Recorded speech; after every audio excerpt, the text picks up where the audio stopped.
भारतीय सेना ने एक बार फिर चीनी चालबाजियों के झूठ की पोल खोल दी है। चीन ने दावा किया था कि भारतीय सेना की ओर से एलएसी पर फायरिंग की गई। अब भारतीय सेना के आधिकारिक बयान के मुताबिक चीन के दावे को खारिज किया गया है। सेना ने कहा है कि भारतीय सेना ने ना तो एलएसी पर किसी तरह का कोई आक्रामक कदम उठाया, फायरिंग चीन की तरफ से हुई थी।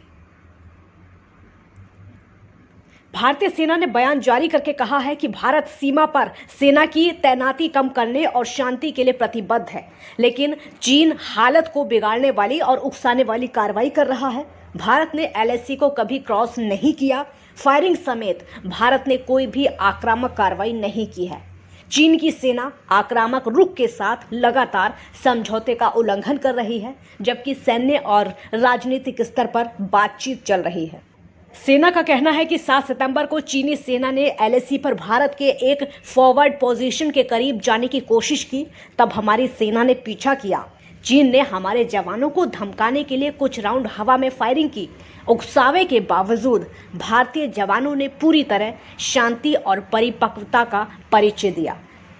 सेना ने आगे कहा कि भारतीय सेना शांति कायम करने के लिए पूरी तरह प्रतिबद्ध है। अपनी अखंडता और संप्रभुता की रक्षा के लिए भारत का संकल्प भी मजबूत है। विवाद पर चीनी सेना का बयान अपनी जनता और अंतर्राष्ट्रीय समुदाय को भ्रमित करने के लिए है। भारतीय सेना की ओर से वार्निंग फायर पर चीनी सेना के वेस्टर्न कमांड ने बयान जारी करके कहा है कि गौडपाऊ माउंटेन इलाके में भारतीय सेना ने घुसपैठ की। कार्रवाई के दौरान भारतीय सेना ने गोलीबारी से धमकाया।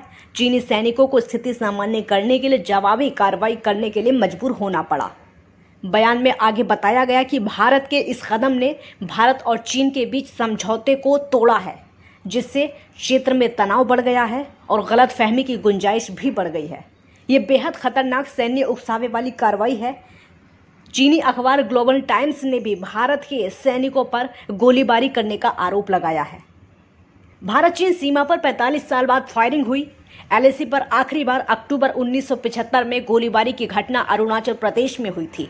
15 जून में गलवान झड़प में 20 भारतीय सैनिक शहीद हो गए थे। इस झड़प में भी भारत ने संयम रखा और गोलीबारी नहीं की थी। गलवान की झड़प के बाद भारत ने अब रूल ऑफ इंगेजमेंट बदल दिए हैं, यानी अब ज़रूरत पड़ने पर फायरिंग भी की जा सकती है। न्यूज़ डेस्क, खबरनामा।